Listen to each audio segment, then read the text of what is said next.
The first question that I have for you is, excuse me, around high intensity interval training. And I know we're kind of on the back end of endurance training, but the endurance training season. But how does high intensity interval training specifically benefit cyclists? And what kind of physiological changes are occurring during these workouts they're doing to help improve their FTP and just like overall performance on the bike? Yeah, so high intensity training, HIIT training, or just interval high intensity training in general has been something that's on like I wouldn't say a new age. It's been this ever since periodization and integration of intervals, and then specifically targeted at race efforts and then high intensity efforts has been kind of brought to the fold. It's been a huge talking point, and it's what you hear a lot about.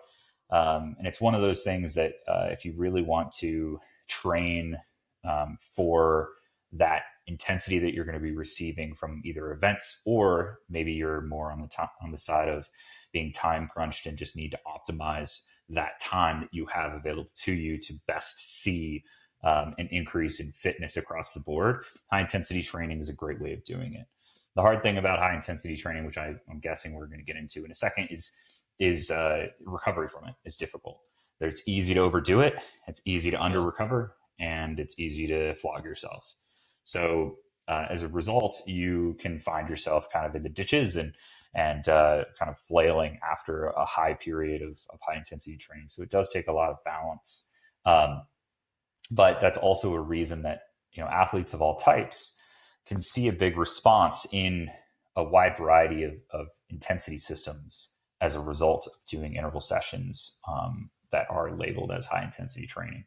Um, I guess to summarize or like to give it a definition, high intensity training is more or less viewed as a interval set that is focused on high power for short duration of time, and that could be of a pretty wide spread of time, laced with a coupling of recovery as well, so that you are able to achieve a high average output of heart rate, but not a debilitating amount, so that you are able to repeat these sessions again and again.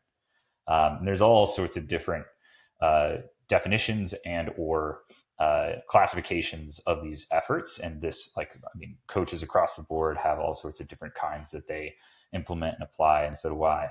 But in general, I think that's a good way of defining it as a pathway, or if we're looking into physiologically what you're achieving there.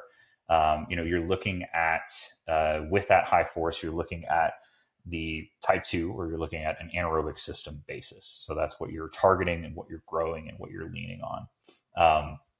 What that means is with type 2 or anaerobic, you're working on glycolysis, and like you're working the body's ability to then use and basically implement glycogen and break that down and use it in the muscles to then provide the body with the means of executing this high intensity effort.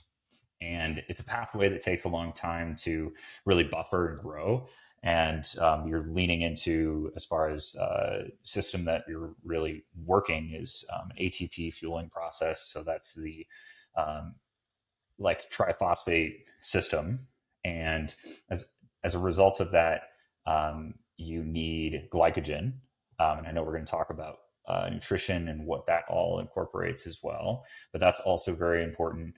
And then, as I mentioned before, the recovery portion of HIIT training is a huge side effect to it as well.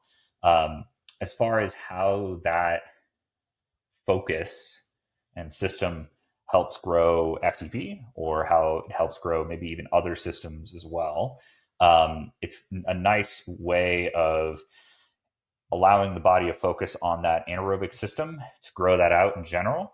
FTP as a standpoint is designed around an hour power marker, but it's also extrapolated oftentimes from maybe something like 20 minutes, and then pulled that out. So it's kind of from the top down is where that marker more or less generates from. So in this space, focusing on high intensity training allows you to grow that system from the top down. So it's the ability to say, all right, if you have an hour to work with, what are you trying to grow? If you're trying to grow that upper portion of FTP or that range that you're tapping into there, that could be on the lactate side, you're trying to push your ability to tolerate where you are actually still using that as fuel, like you are processing that system. That's a huge piece of high intensity training, and growing that and pushing that marker out to where maybe instead of having that be at 330, now you have that at 360. And then as a result, your buffering system is going to be greater, and it's going to be a wider pool that you can pull from. And then as a result, you'll be stronger across the board. So I know I just threw a lot in there, but that's the general concept of high intensity training and what we're looking at.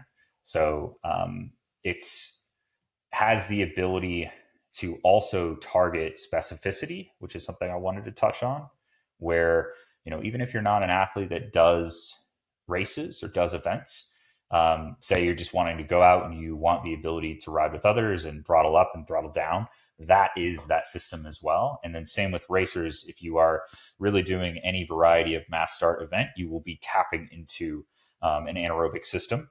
And as a result, that is something key to bring into your training on the specificity side. If you don't use it, then you won't be good at it. And it's important to buffer that range. So all across the board is a use of that range and target.